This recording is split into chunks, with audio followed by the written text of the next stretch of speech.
All right, and we are live. Welcome back with Murphy Mac to another episode of the Fitness Beginner Podcast, where we help you get started on your fitness journey. What is going on, everybody? We have a cool podcast episode for y'all today. We're bringing a guest onto the show. We have Mr. William. Sorry, this Mulvaney. Did I say that Mulvaney, right? you got it. Mulvaney. Okay, I got it That's right the right. second time. All right, so we got him on the screen now. Uh, just do a quick little introduction, just a little bit about you before we dive into things. Yeah, dude. I appreciate you having me on, Murph. So I'm Will Mulvaney. I host the Willpower Podcast. I've been doing that for a year now. We're like 60 episodes in. Um, Definitely a big fitness enthusiast. I love talking, nutrition, lifting, whatever it is, running, all that kind of stuff. I am a software engineer by trade. I'm actually leaving my job in big tech next week and going off on my own, Congrats. working on a bit of a habit app with like a bit of a twist to it. So we'll see how that goes. But I'm pumped to get out there. And that's fitness related, the app. Somewhat. It's habit related. So Yeah. it's all about tracking habits and connecting habits with subjective well being scores. So of course, fitness plays a huge role, at least in my life. Like when I'm on top of my fitness and my nutrition, I feel so much better versus when I'm sitting on the couch too much, eating shitty food. Like it's complete night and day. So did the willpower, did that come from your name Will? Is that how you come up with that? Yeah, that's what I thought Okay. of. I was like, that's a good idea. I like that. How you did that. Uh-huh. But yeah, you kind of have a similar background to me. Like you don't work in fitness yet. You said you're about to work on something in that realm. But I'm the same way. I don't work in fitness at all. I just literally just do this because it's a passion of mine. Like I love doing it, and it's something that's it's impacted me in my life, and I just want to be able to share that with other people. I don't typically get into the weeds of things on the podcast, so that's why I like having guests on, because when I have guests on, we can kind of dive deeper into certain topics depending on what that person specializes in. So we kind Right. of we kind of have the same thing. You do the podcast because you just love fitness. You're all about it. So I'm Hmm. the same way. So we have a lot in common, and that's we also have a lot more in common than you realize, because you also said something about you did a marathon and you're training for a 100-mile ultra marathon. So that Yes. works out. That's funny because just in April they ran a 100-mile ultra marathon. Really? Yeah, and then well, I haven't done a marathon yet, but I did do a. I've done an Ironman, I've done a bodybuilding show, and then I did the ultra marathon this year. So You just skip the marathon. You're like, I'm just gonna go the yeah, hardest. well, I did a marathon when I did the Ironman. You do a Right, right. marathon in the Ironman, It's so like I've the done it. I've done the distance. I just don't haven't done a technical, hmm marathon where I've actually like pushed the pace. But that is a plan. I'm probably gonna run one in December where I actually like see how fast I can run it, just a marathon. yeah. So I'm looking forward to doing that. I'm actually training for another triathlon right now in September, but then I may do that marathon in December. But we'll see. Yeah, huge props on the Ironman. I did a triathlon at the Olympic distance, and like That's what I'm doing in September. Yeah. the swim just killed me. That was hard. Yeah, the swim's tough. That was the hardest part for sure. But I knew it was gonna be tough for me, so I trained for the swim. Like I Yeah, trained, I was swimming like 5 days a week when I did the Ironman. man. But now once you learn it, swimming's weird. Like it has a very steep learning curve.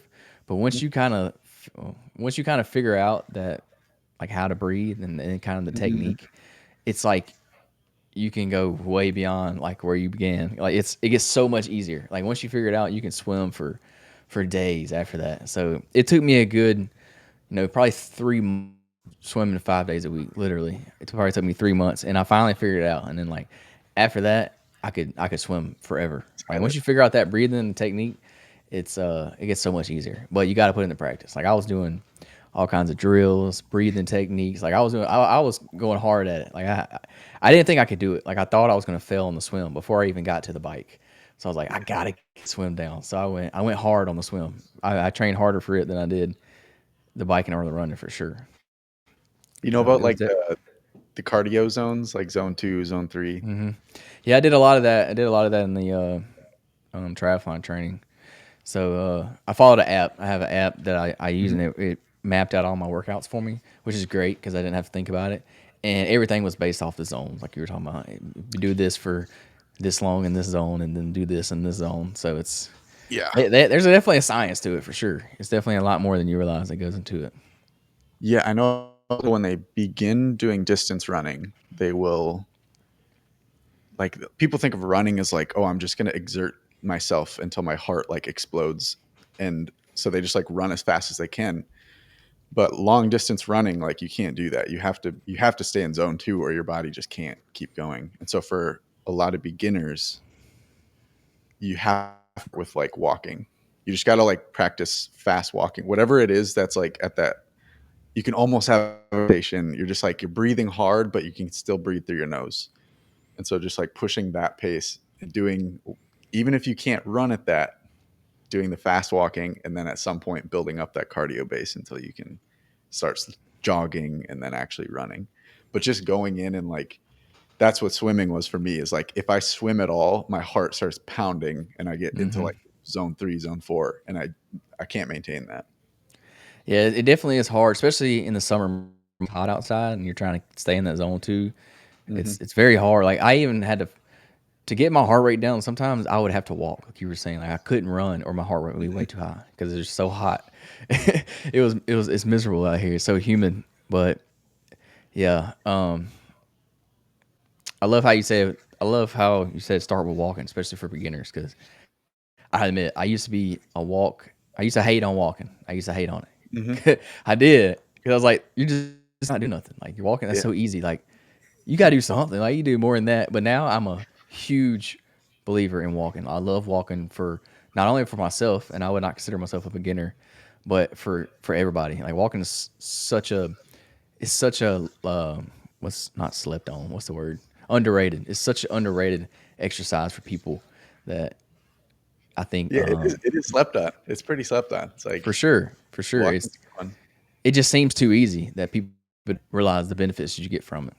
Hmm. And you don't realize how sedentary people are nowadays. Just getting up and walking, just moving your body in general is great, especially for beginners. Yep. Because if you're not, I always like to say you just need to do a little bit more than what you were doing yesterday. It's like if you Right. ain't doing nothing, like don't start with going to the gym. I hate when people do this because they get burnt out and they're not going to keep going. Like if you're not working out at all and you want to get started, don't go to the gym 5 days a week. Just don't. You're going because you're just not going to stick to it. You're not. Like you may do it for a month, you may do it for 2 months, but after that you're not going to stick to it. Literally, just start walking. Go for a 30-minute walk every day and start there, and you'd be amazed at where that will take you because you can just Yeah. add to it after that. So I want to get into what's making you leave? What's making you want to leave for your tech industry? Just you want to do the startup? Yeah, man. I mean, like I'm at a great job. It's very cushy, very comfy, but I'm 25 years old and I'm just like, I know this is the time of my life for just like doing something different, like going for the thing that like I truly want and not just settling for like, oh, this is a good paycheck. This is, it's comfortable to have in. It's not too hard. It's like it's that balance where like, yeah, up until now it's been nice, but it's like there's a part of me that knows I want something bigger and want to like stretch myself a little more. Yeah, I absolutely feel that. I'm the same way. I work in construction now, and don't get me wrong, I love my job. I love the company I work for, but I want to do something in fitness full time. Like that's my ultimate Mhm. goal is Mhm. to do something. And it's kind of the route I'm doing, like with the podcast. I'm trying to like do the social media side of things because Mhm. I don't think I necessarily want to be like a trainer. I don't know if I like training people like Mhm. hand to hand. I mean firsthand, but I do like the content. I do like fitness. I want to figure out something to do in fitness. I hadn't figured it out yet, but yeah, I totally feel that. Like you kind of you're meant for more. Like you're meant to do. So you might as well Yeah. do it now. Especially you're young still, so you got Yeah. time and you can. I'm not saying you can screw around, but you can fail and still be okay at your age. Yes. You're not That's exactly right. you probably don't have kids, or do you have kids yet? No No, kids yet. no, yeah. See, I'm the same way. I'm 26, so I'm still young, and I got a little bit of time to, to kind of mess around and see what I want to Mhm. do before life really gets serious. Right. That's exactly right. Like now's the time to fail. Now's the time to like really go for it because failure doesn't really like it's not really a failure. It's not like I don't have a family depending on me. I Hmm. can fail on my own and I'll be okay knowing that in the future if I do need to make money, I can go find a stable job, support my family. Who knows? Yeah, I'm all for it. Go for it, dude. I hope it works out for you. And you said that's going to be an app you're working on. Can you talk about it at all, or is it still Yeah, like yeah, I'm low happy to key? talk about it. Um, yeah, I have there's like a landing page set up right now. It's Live Qualia. That's QUIA dot app. And yeah, it's basically just like you pick out a number of habits that you want to follow through on, as much as possible.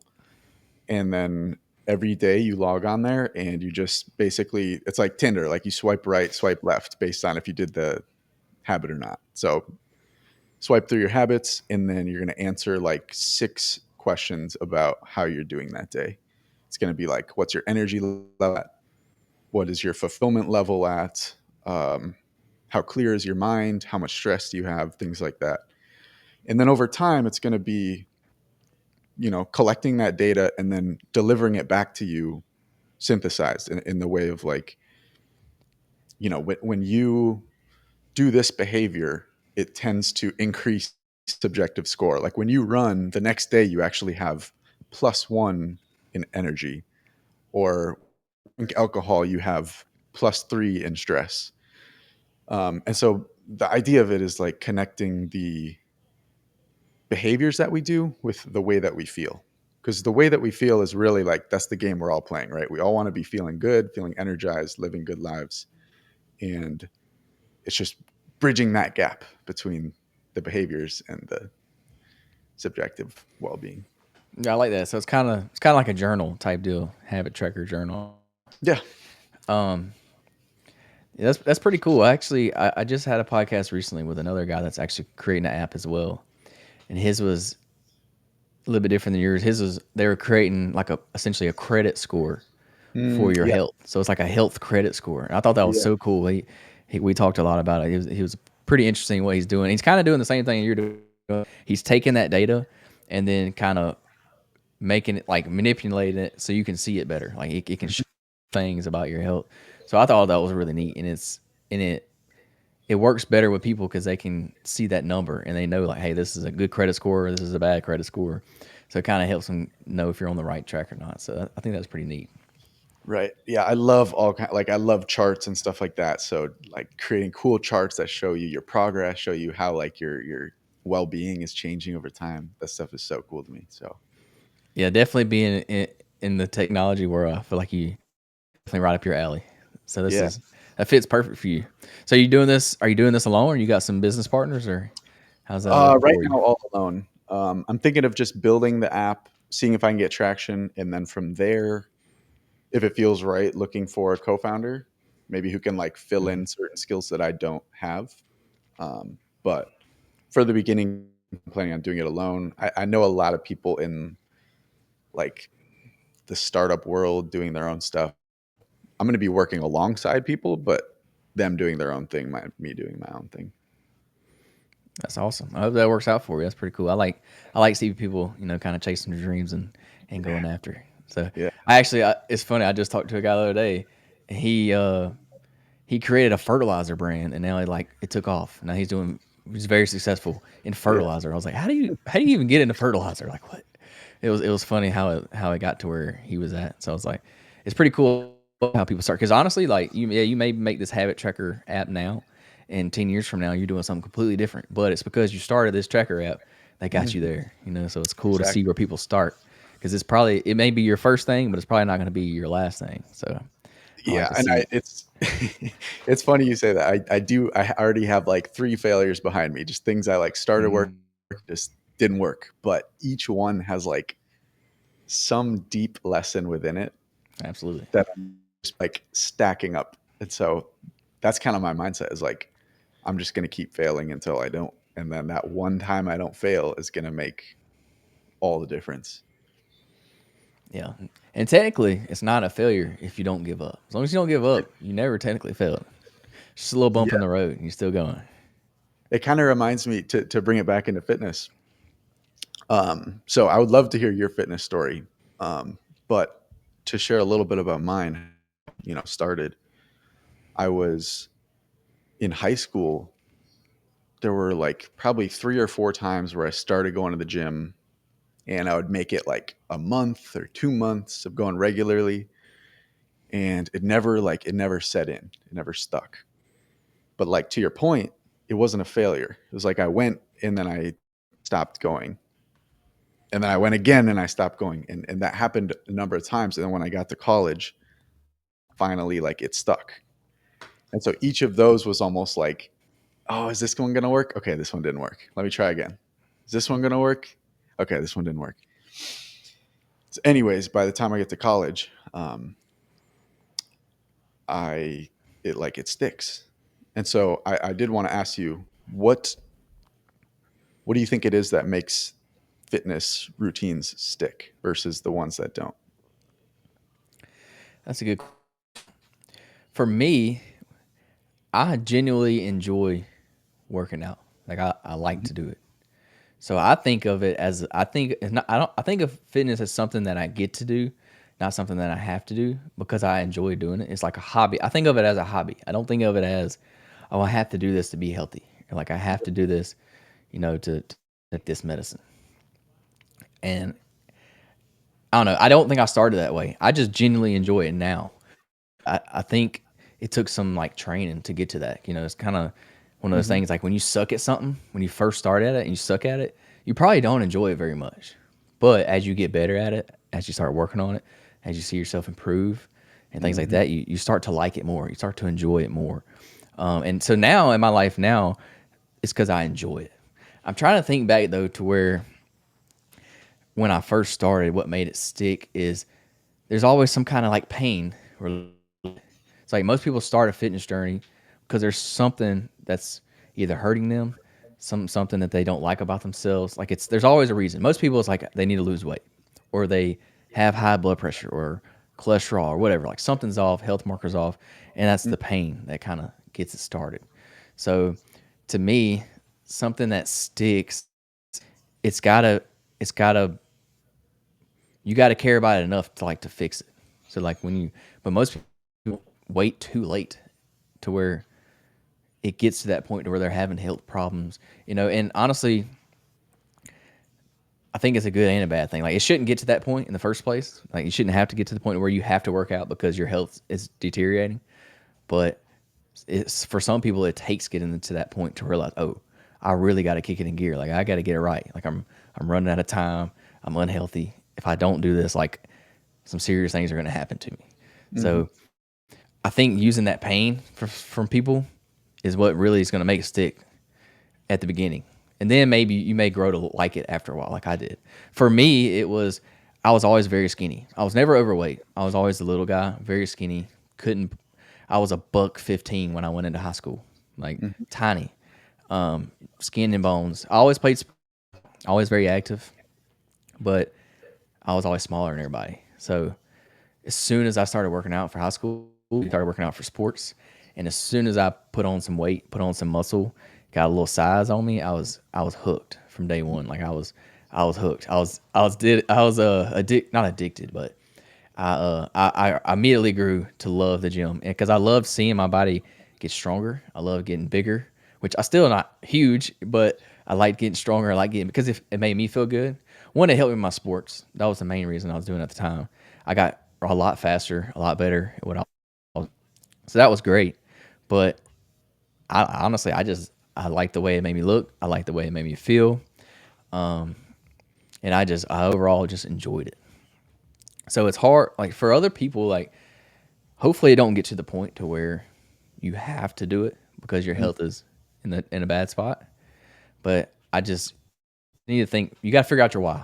I know that's so cliche to say, and everybody says it, but like why do you want to do it? And for parents, it's so easy for parents.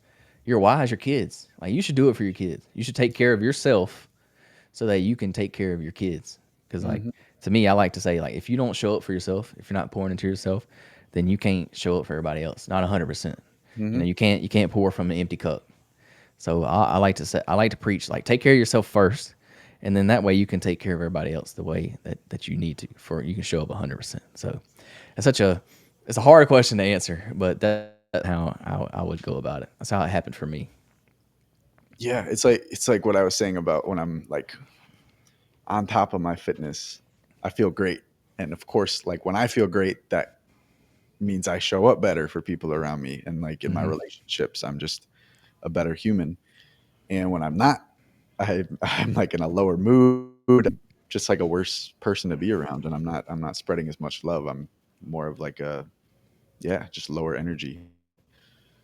I think one of the, like you mentioned, or like you said, like there's kind of different phases to the motivation. And I think the hardest part is like the initial motivation. Hmm. Like how do you get from like, the first, so usually when people start a fitness regiment, whatever it is, like that first month is probably going to be, they're going to be excited. It's like a new thing in their life. And then you get to that. And that's like the tricky part when like you haven't really seen significant progress, but you're also like in the trenches now. Like you're doing it. It's not as exciting as it was at the beginning. And for me, the big thing that made the difference was that I had a friend. I met someone in college. He was or in my dorm, and he kind of just like one of the first weeks of school, he was like, "Hey," he was very skinny. I was like in the mid, like I was like kind of skinny fat in high school. Like I wasn't like fat, but I was just like had like a layer of fat, and I wasn't very strong or anything. And so I definitely wanted to build more muscle. And he was like, "Hey, I'm trying to like go to the gym more. Do you want to be gym buddies?" And that made so much of a difference because we were just like both aligned. We both know that we want similar things. And when one of us has low motivation, guess what? We know the other person's still going. So we're going to go to the gym. I'm going to go to the gym just cuz I know he's going, and like we planned on going at this time. And that was what really got me over the hump. And so in the beginning when I wasn't seeing progress, I would just go just because together. Like that's just what we do. And then at a certain point in that first semester, I remember like so vividly when I like noticed part of my chest just like looked different than it had before. Like then I remembered it. And I was like, whoa, that can happen. Like if I work out enough, my body will literally change. It will, and obviously that makes sense. Like that's not like a mind blowing thing, but when you've never experienced that, that's a big realization. So I think the biggest part to getting into a just like a lifestyle of fitness is to get through that initial phase of not seeing results. And I think having someone else in there with you is a great way, just having accountability. Yeah, a workout buddy to me it's almost necessary. Like you almost need somebody, and I love that answer. Like having a workout partner is huge, especially in the beginning steps. It's huge. It's just you're a perfect example of that. And I always tell people find somebody to go with you. It don't matter if that's your spouse, friend, a parent, whatever. Find somebody to do it with you because you don't realize it at the time, but you make a connection, like a bond with somebody that you go through pain with. And I don't mean like necessarily physical pain, but like, you go to the gym, it's hard. When you do hard things with somebody, you create like a bond, whether you do it or not. So think of like sports teams. Sports teams create a bond with each other because they practice all day, every day for one goal. They're all in it together. They create a bond. It's kind of the same. Like Yeah. there's so many examples of this where just pain and suffering together, you kind of connect with that other person on like a whole nother level. So if you can 100%. find, if you already have somebody like that in your life, like that's a person to do it with, or I've even seen random people will become best friends through fitness because they just go to the gym at the same time every day, and they've become buddies, and now it's kind of a thing. So I definitely agree with that. That doing it with somebody makes it a whole lot easier. Like for example, this morning I went for a 9 mile run this morning Okay. because we're training for triathlon, and luckily I'm training with a friend of mine. Actually, a few people are doing it with us. So me and him got up together and ran together, and it made that 9 miles way easier than running by myself. Like I would Mm. much rather run with somebody than run by myself any day. And it don't matter if y'all talk the whole time or if y'all just there together. Like today, I think we talked for maybe 3 miles, and then after that, we put our headphones in and we listened to our own music or podcast, whatever, for the rest of the time. Like we didn't even talk, but we were there together. We were doing it together, and it made it that much easier. So Mhm. I'm a big not component. I'm big Proponent. yeah, a big believer in working out with somebody. Do it with somebody. It's so much easier if you have somebody there to kind of go through the pain and suffering with you. Yeah, and I mean there is like I had a similar.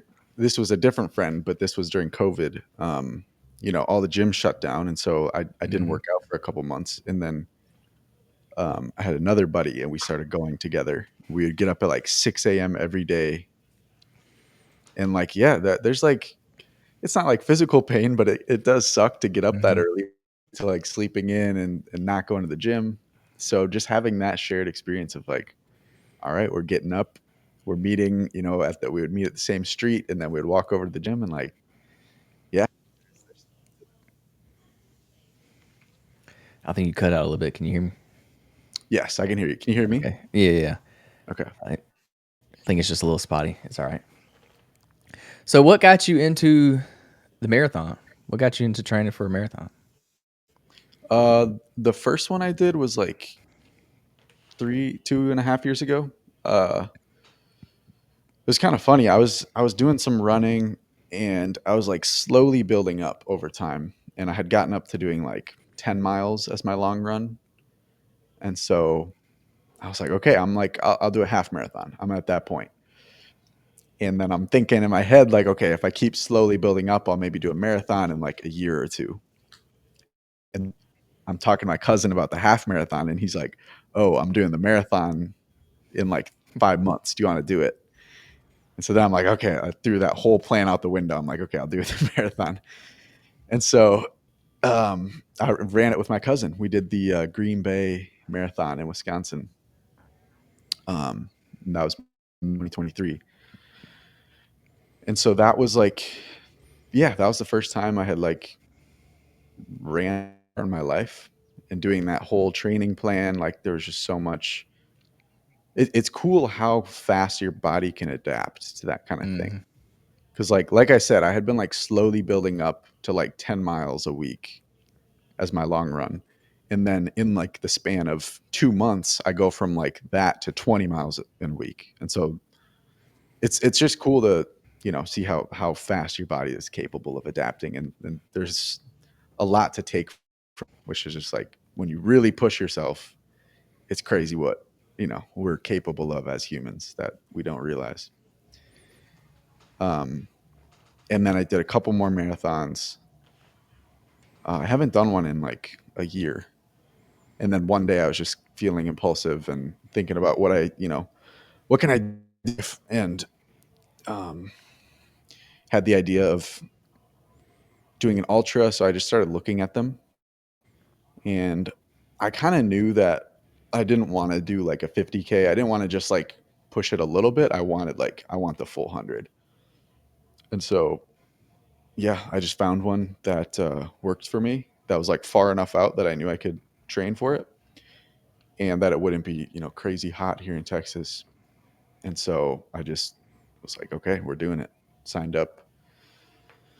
I like doing that kind of thing where like you like pre-commit yourself to something. You're like, okay, I know I want Hmm. to do an ultra. If I think too much about it, I might talk myself out of it. So I'm just gonna sign up. And then once I sign up, I'm in. Like I can't do anything about it. I love that technique of as like a motivator. It really works for me. Yeah, go big or go home. I'm the same way. Hmm. I did the same thing with the Ironman. I did the same thing, with the Ultra as well. I was like, I know I can do it. I know I can do that.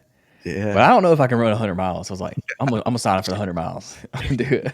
I'm the same exact way. And the Ironman, dude, when I did it terrified me because I did that one first before I did anything else. Uh-huh. I honestly didn't know if I could finish it. Like I was looking at the cutoff times. I was like, all right, I got this many hours to do this. I was like doing it to a T. And then when I did it, it worked out way better than I planned. So it was a it was a cool experience. But not it's you talk about, just kind of, you got that enjoyment out of, doing the training for it. But like so I think that resonates with me a lot because now that I'm not playing sports anymore. So I played sports all the way through college. Hmm. So I always had like that extra thing that kept me busy, kept me occupied, that I was working towards, something that I was trying to get better at, improve. So that was kind of like my end goal. But then once I got out of college, uh, I dove headfirst into fitness. Like I was already working out and stuff, but I got really serious about my fitness, and I did that for a good solid like 2 years.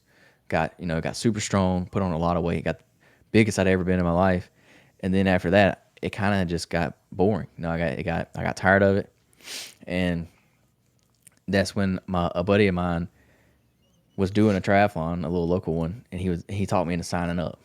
So Hmm. I was like, you know what, I'll do this. So I did a little local one, just a little sprint triathlon. So I did it, and I was like, that was pretty cool. I think I can do an Ironman. So I literally signed up for an Ironman like a week after that race, after doing a sprint. And little did I know, like signing up for that one little triathlon, a local one that I did, it set up this whole new thing to where like now every year, like I created a bucket list, and now every year I'm doing one big challenge or obstacle every year. So I'm marked off the bucket list. And so that one triathlon kind of started this whole thing that I got going now. And that's what's Hmm. led me down the road of doing the Ironman. And then 2024, I did a bodybuilding show. And then this year I did an ultra marathon. So it's been pretty cool doing the different things. Um, but it's like you said, pre-committing yourself, signing up for that goal is huge. Like I decided several months out I was going to do this, went ahead and signed up for it. And it's so satisfying, like creating a training plan for something, Hmm. following that training plan to a T, and then going out on race day and executing race day. Like that's what I live for now. Like if I don't have a goal, like it's hard for me to get motivated to do something. Like it's hard for me to stay focused, stay like motivated out and do things like that if I don't kind of have like a goal. So that's something I recommend to people. Find something that you really want to do and in that, like try to push yourself in that because it'll give you something to work towards. Because a lot of people don't feel like they don't have nothing they're really looking forward to doing, so Hmm. they fall out of it after a while.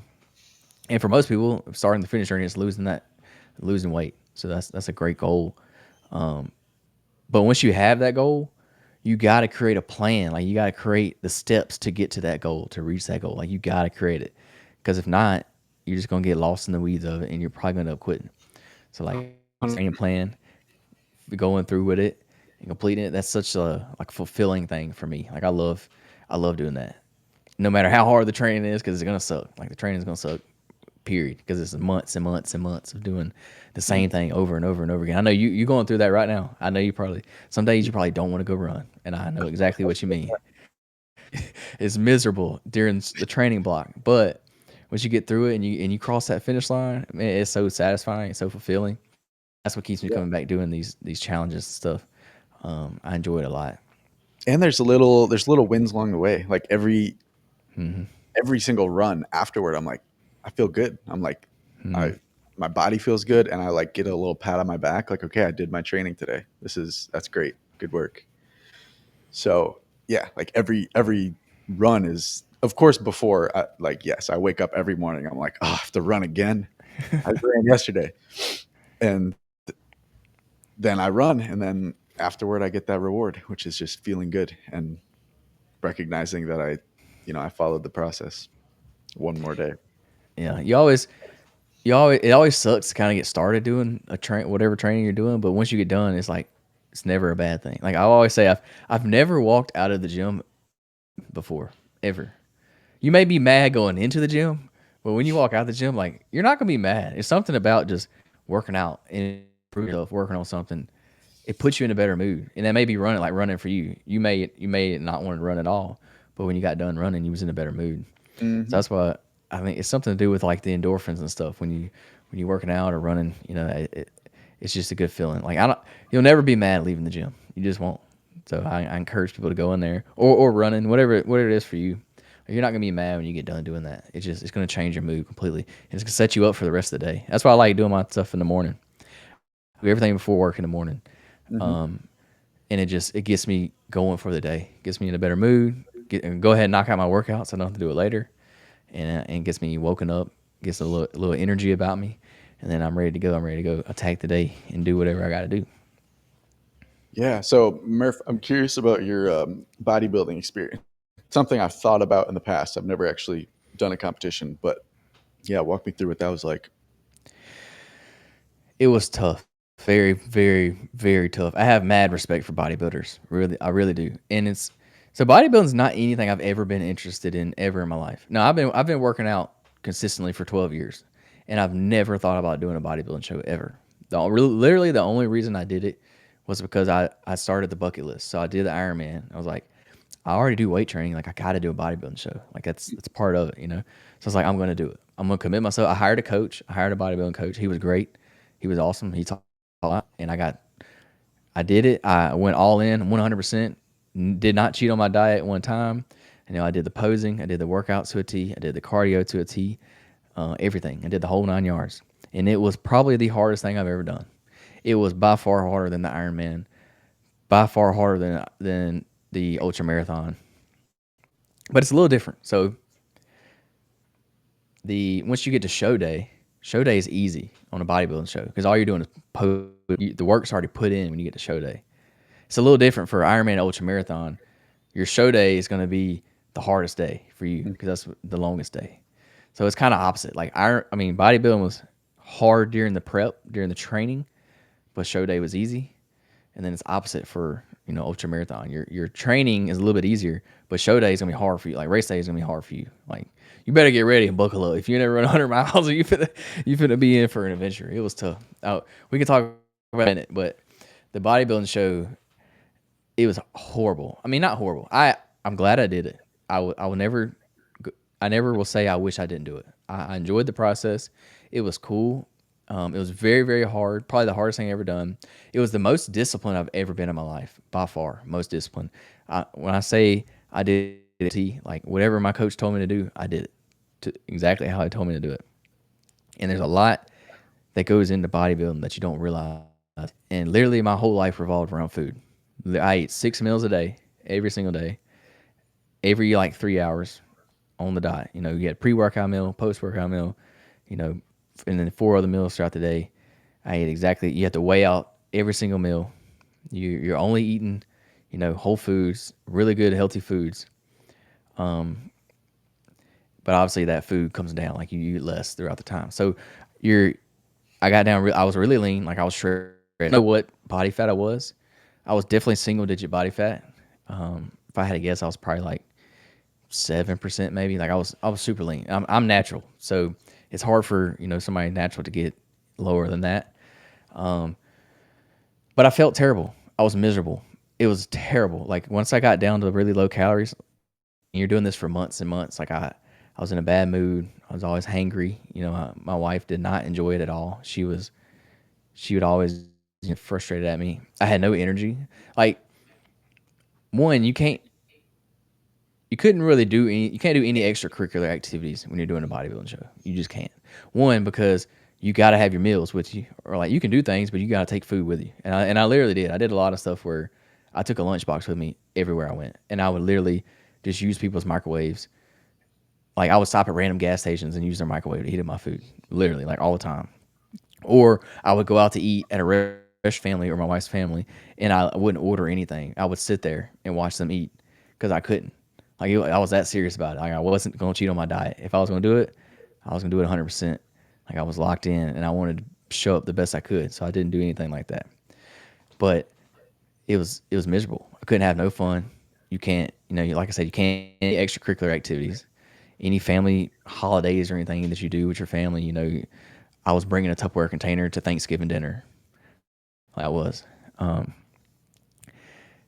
but I didn't feel good. I had no, and on top of that, like not only could you couldn't do nothing because you had to have all your food and stuff like that, but on top of that, you didn't want to do anything. Like I didn't want to do nothing. Like I had no energy.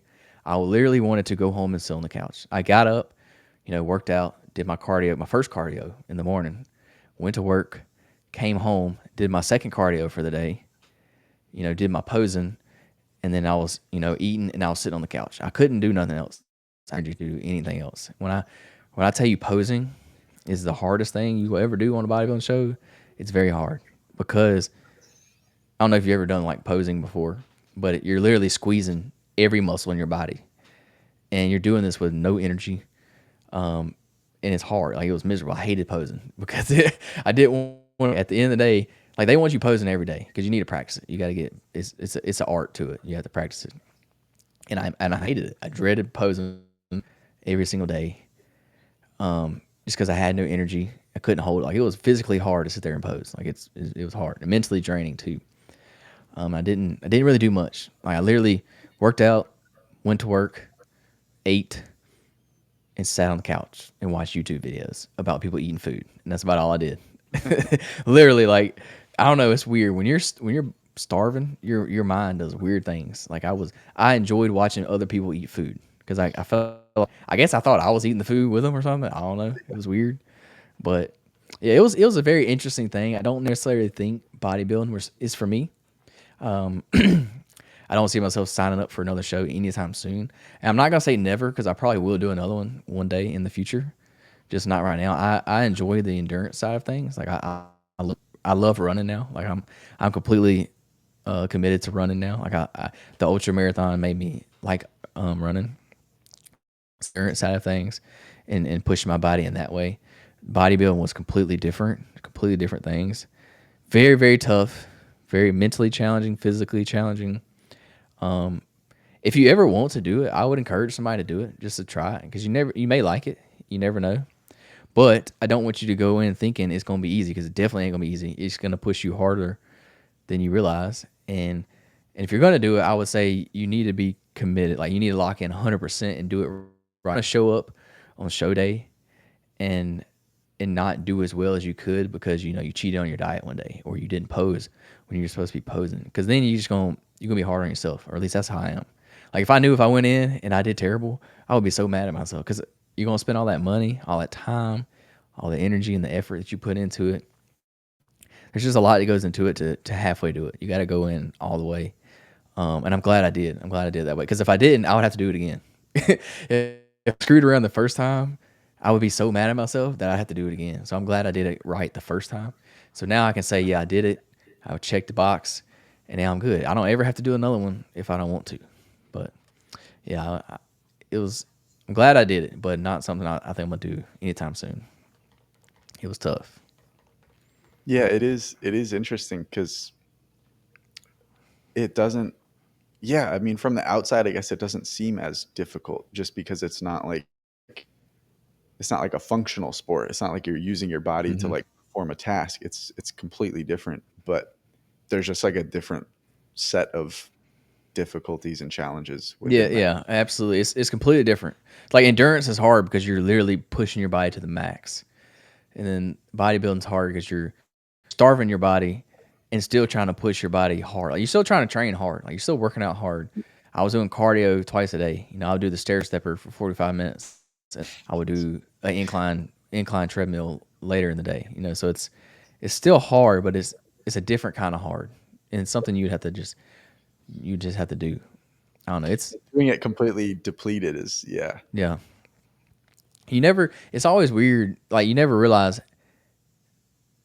I guess I've never been malnutritioned, obviously, because I live in America, so I'm not hungry. But it's crazy how, starving your body, what it'll do to you. It's, it changes your mood, changes your energy levels. I've never been somebody that had, low energy levels. I'm always on the go. I like, working out and doing things. So I have decent energy. I mean, I'm not bouncing off the walls by no means, but yeah, I was just drained. Like when I come home from work, I was done. Like, I couldn't do nothing. I was, my wife, I didn't move. Like we ate dinner and I sat on the couch. That was it. because I couldn't do anything else. I eat on the weekends. I love getting outside and doing weekends, anything. I just like being outside. I didn't even go outside on the weekend. Then I would sit inside because I had no energy to do nothing. Wow. Well, I don't say that to like scare you. Like I don't want to scare you, and I don't want to scare anybody else. I'm just being real. Like it was hard. I don't think people realize how hard bodybuilding is. It's very hard. It's good to know the trade-off. It's like if you want to do this thing fully, this is what it costs. So Oh, it's good. absolutely, and that comes with everything. Endurance. Um, I just don't necessarily think it was for me. Like I think other people enjoy it more than obviously they do. They keep doing it. Like Mhm. other people can cope with it better. Like, it was just not something that I necessarily enjoyed. Now other people like they like that kind of pain. They like putting themselves through that kind of suffering.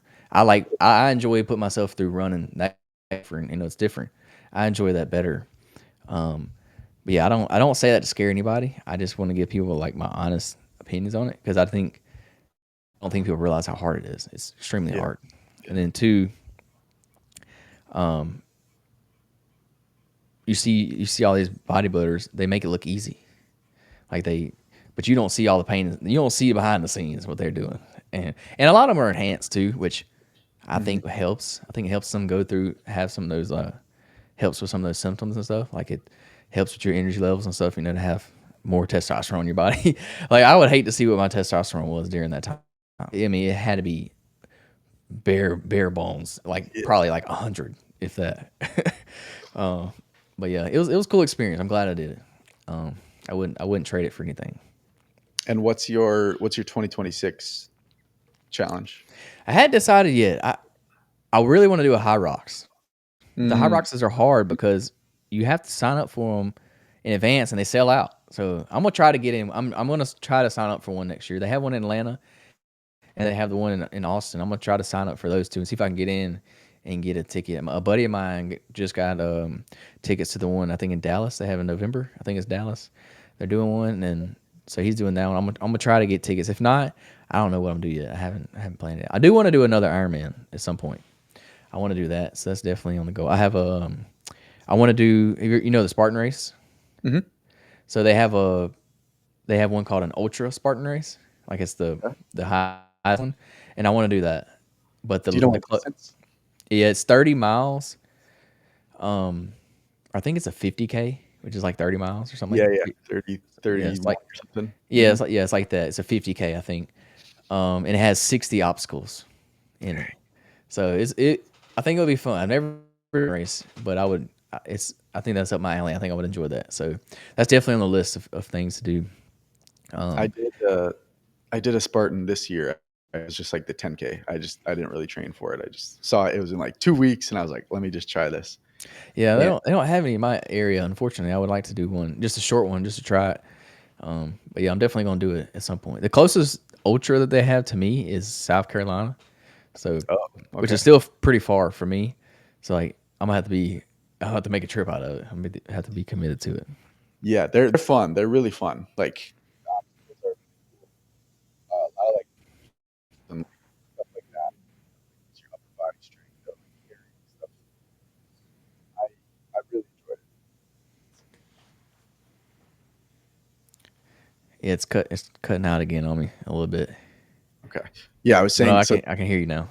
Okay, cool. Yeah, I think the Spartan is highly worthwhile. It's super fun. Lots of the obstacles are awesome. I Um, would also like to do a CrossFit competition at some point, but that's hard though. I feel like I get waxed in a CrossFit competition because I didn't. I feel like that's something you got to train for like a good while to get really good at it.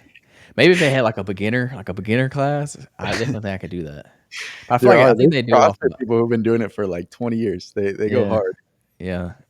It's CrossFit's. That's why I think High Rocks and CrossFit are very similar in my opinion. Mhm. They're different disciplines, but they're very much alike. Um, so yeah, it's pretty much I have a list of things like that. I do. A couple triathlons. They have some like extreme triathlons that you can do in like extreme weather places. So things like that. Oh, they have like off road triathlons, so you can do them like where you ride mountain bikes and you do trail running instead of on the street. So I do something like that. And then it Okay, has some. I have a for you. I think I my mom keeps wanting me to watch this documentary, but I'm from Minnesota originally, and there's this race that takes place way up north in Minnesota, and it's like during the winter, it's like some crazy distance, 140 miles or whatever, and you're like trekking over ice, and you have to like camp on the way because it's like Oh wow. impossible to do it straight through. So just I don't know. something to look into. I don't know how I would do in the cold weather. It's hot down here. We don't get cold weather really, Yeah, so I would have to get used to that. I don't. a completely new thing for I you. hate the cold weather. I really do. Like I don't do cold. Like cold here for us, 40 degrees is cold. Like that's really Mhm. cold here. It don't get under 40 very much. Yeah. Um, I know y'all. I guess it does get. Does it get cold in Texas? How cold does it get over there? It occasionally gets to like freezing, like 20 maybe at the Yeah, minimum, but only for like a day or two. yeah. That's how it is here. It'll get below freezing a couple times, but it don't stay there. Like it ain't No. there for a week. Maybe a day or two. Yeah. The snow, whenever it snows, it melts immediately. Yeah. Yeah. So let's talk about your 100 mile. What when is your whole 100 mile? It's in December. December. So I got Which one are about, you doing? it's called Brazos Bend race. It's like a park right near Houston. Okay. And I believe it's like a 20-mile loop, something like that. Oh, it's a loot race. Yeah. Yeah. I don't know if I would like that. I would rather be just like one big loop, but Yeah. I couldn't find anything in the time frame. Yeah. A lot of them are like that. I've seen a lot of the ones that are loops. The one Mhm. I did was 50 miles out, 50 miles back, which Eh, was it wasn't bad. I liked doing it that way. I don't think I would like the loop though. I don't know. Yeah, the loop is hard. I'm recruiting friends right now to basically take like 10-mile shifts. Like I'm To like I pace you. just want a pacer for 10 miles, Yeah. like keep me going. Oh Make yeah. sure I'm not walking too much. Yeah, if you can, definitely take a pacer. That helps for sure. Mhm. How long have you been training for it? Only a couple weeks. I think this is week 3. So I'm getting up to like 50 miles a week right now. And then at the peak I'll be hitting like 100 miles a week Yeah. and then, dropping down that whole thing. So you got about 6 months. Yeah. That's about the time frame I did it in. Um, I did my bodybuilding show in August of 24, and I think I started training September, maybe October of Okay. 24. I started training, and then I did the race in April. No, I And think I started training a little bit later, probably like November. But I started what's running something again you didn't know beforehand that you learned that like you would tell someone doing an ultra like me? in the ultra. Hmm. Well, unfortunately, I can't help you with this one, but I would say train for it a lot longer than what I did.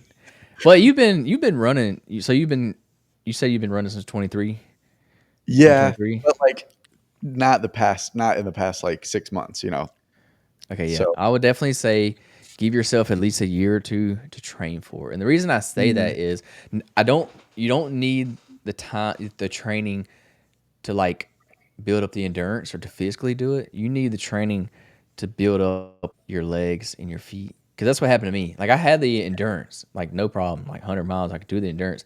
My problem was my legs gave out. Like my legs, my left ankle and my right knee was done.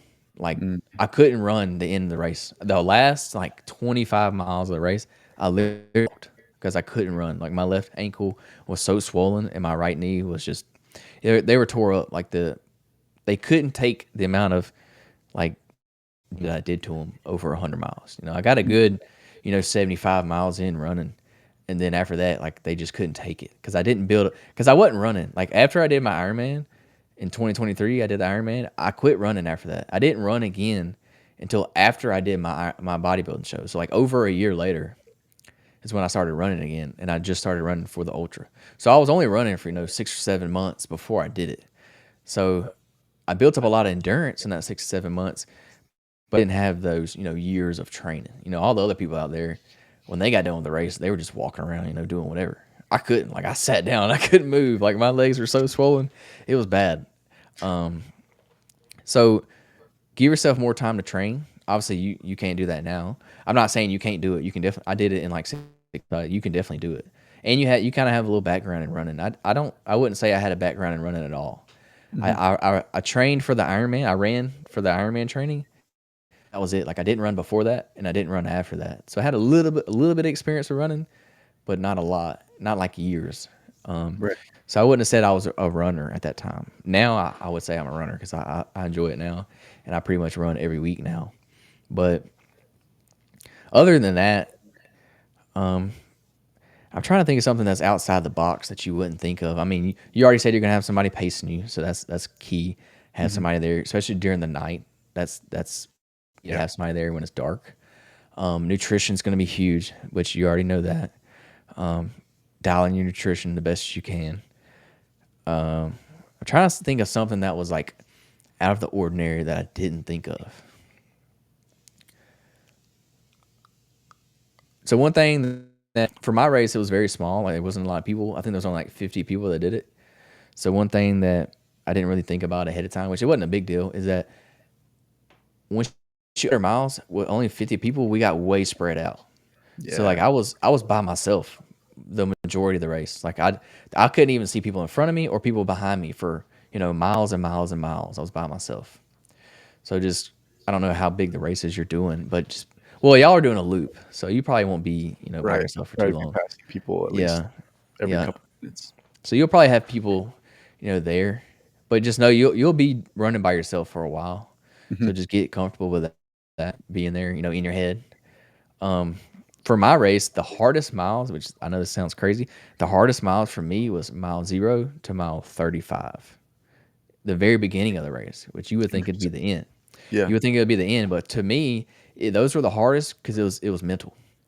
I was like, you're 20 miles in, you're like, okay, I did 20 miles, like that's cool, but yeah, I got another 80 miles I got to run. Yeah. When you start thinking that way, all right, yeah, this all right, this would have to be my biggest tip for you. Now that it just came to me, but yeah, when you don't get in your head early on, that's what I did. I was suffering like from 0 to 35, first 35 miles of the race. I was just in my head. I was like, "There's no way I can do this for 75 more miles, 80 more miles." I was like, "This is gonna be the longest day." Like I didn't realize what I got myself into. I was like, because like I started running. You're running for 10 hours straight, and then well, crap, I got to do this for another you know 14, 15 hours. I got to do more than what I just did. And once you start thinking that way, it gets in your head and it'll mess with you, and you'll Hmm. be in a bad place. But for some reason, I don't know what happened. But at mile 35, that was an aid station. That's why I know what mile it was. There was an aid there. I got some food in me. I saw my family; they were there. And whenever I left that aid station, I don't know what happened. I got some like electrolytes and salt and stuff. So I guess that's what it was. But I got a second win at mile 35, and I held that for a while, and I was on a high. Like I was feeling good. I felt great, and that lasted me for a good while. At least definitely until mile 50. Like 35 to 50 was a breeze. It was easy. I was in a positive headspace. My body felt good. And honestly, even after that, so like at mile 50, another aid station, saw my family again, got more food and stuff. And I was good until it got dark. When I got dark, that's when kind of another low spot hit. So I say all that to say that go into it knowing there's going to be some low spots. Like you're gonna be in the pain cave. You're gonna be down on yourself, and it's gonna Hmm. suck. But you will come out of those low spots. So you just gotta kind of push through those, and just keep pushing. I promise you, you can go harder than what you think. Like you just gotta push through it. But That's yeah, to awesome. me, it caught me off guard that the first miles of the race was the hardest Yeah. because not because they were physically the hardest, they were mentally the hardest because I knew I had to do all that again and more. So that was something that was I didn't think about going into the race. I thought the first 50 miles would be easy, well, not easy, but would be the easier than the second 50 miles because you're gonna be hurting physically after that. But the physical pain, unless you like really injure yourself, you can kind of push through the physical pain. I mean, on them long runs, your legs start to hurt, they're dead, but you can kind of push yourself through it. That's how your second half of the race is going to be. That first half was all mental for me. So that's what I have to say. That's the only I give you really. Yeah, I've only ever done one, so I don't have a lot of experience with it. it reminds me of two things. So fasting, I've done a couple of like 3-day fast, and then this 10-day Vipassana meditation retreat I just did. In the sense that like when you start thinking about how much longer you have or like counting down the days, like Hmm. that's when you really suffer versus when you're just in the moment doing the thing, it's not that bad. And I feel like that's going to be true in this one as well. Like the more that I can just be like, okay, I'm just running right now. Like that's not going to change versus, oh, how many more miles do I? Oh, I have 60 more miles. How am I going to do that? Like that's going Hmm. to, completely shift.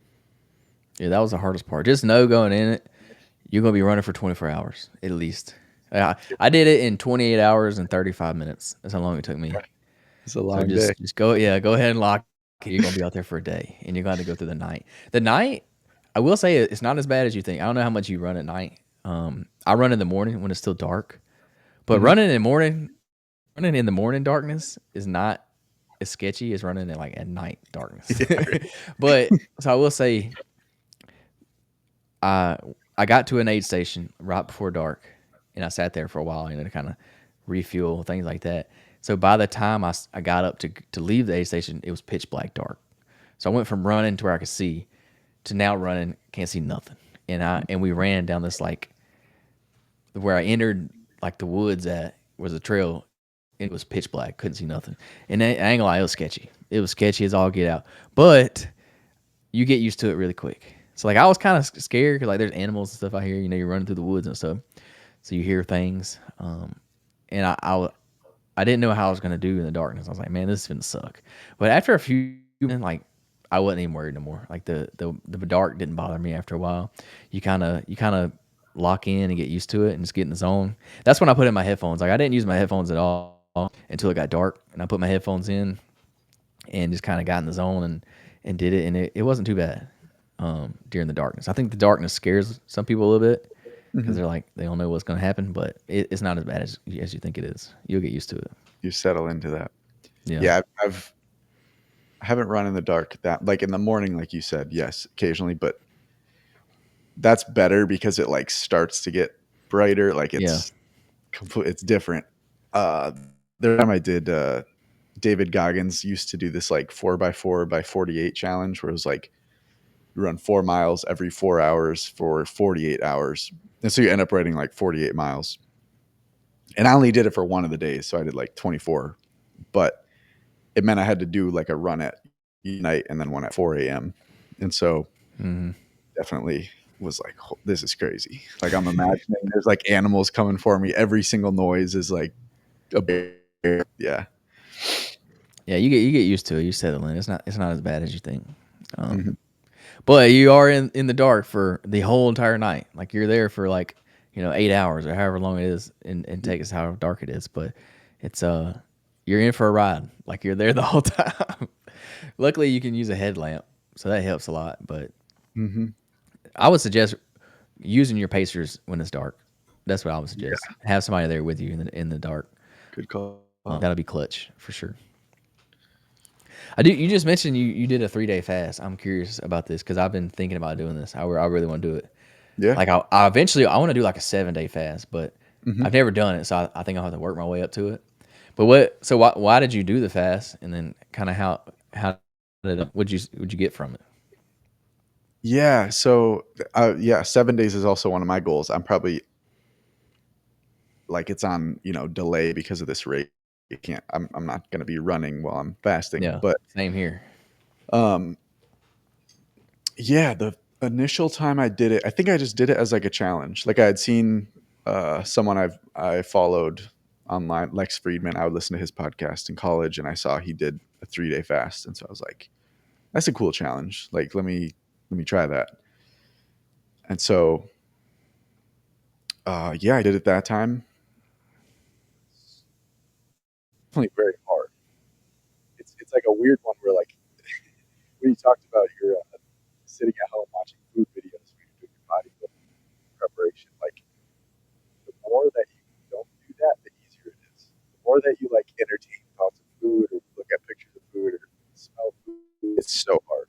Hmm. You can kind of separate yourself from that and just, again, be in the moment, be super present. The hunger is much more manageable.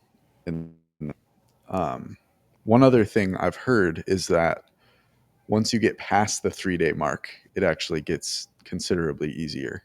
Hmm. It's almost like your body is like accepted it. You're like, okay, we don't have food. We're not eating right now. Versus in the first 3 days, it's still like, come on, man, I'm hungry. Like, let's eat. We got to go get food. So I'm really curious about what will happen once I go past that 3 days, and yeah, what the experience of doing like 7 days. But yeah, I definitely think you should try it. Again, that's my biggest advice is like the more you catch yourself thinking about food, bring it back to the present. Bring it back to Hmm. like, okay, I'm not eating food right now. Just there's no reason to think about food. Make it much easier. Yeah, don't lean into it. Don't lean into your cravings. That's gonna make it worse. Nope, 100%. Yeah, my chiropractor talks a lot about fasting. And he's not only for health reasons, he's very religious as well, so he does it for both. But Mhm. he's the same. He says like after that 3 day mark, he said like that's when your body really sees the benefits from fasting. 'Cause that's when your body, because when you fast, you kind of like tear down all your cells and all that. I don't know exactly the science behind it, but you regenerate all those cells in your body. So he said Yeah, that 3 day mark is when you push past that 3 day mark is when you really see the benefits from fasting. So I like him about it. I kind of pick his brain a lot about it. yeah. He's very knowledgeable when it comes to stuff like that. It's called the autophagy, and it's where your cells will start eating up all the like Yeah. basically just like the old sick cells, like that kind of stuff that's just like wasteful that don't need to be there. And I think that's there's been some research about like how it can help with cancer and stuff like that, just because they are eating up those cells. He eats the cancer cells up and stuff. When you have just food constantly, there's no like scarcity in there, and so every single cell just gets food, and they're all like growing, and the cancer grows, and everything grows.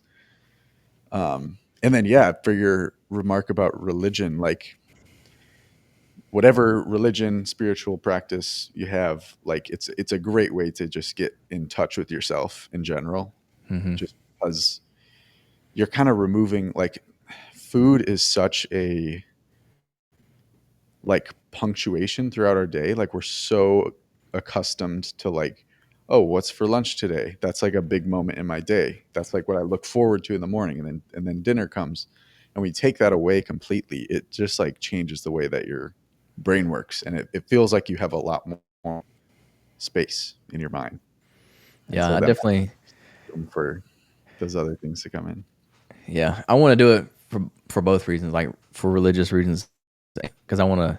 I've been going through kind of a big change in my life. I've been back in church for a while now, so it's something I want to do for that reason. But also, I want to see the physical side of things. But like you said, you're in the middle of a prep right now. You're training for ultramarathon, so it's not going to be very smart for you to do that right now. So I don't know where I'm gonna fit it in. I got the try. I'm doing a triathlon now, so it's like I can't just not eat for a week. That would be Right. terrible for my training and for my body. So I'm trying to maybe after this race I'll do it. I don't know. I'm gonna try. Yeah. I may just do like throw in like a 24-hour fast in there just to start trying it.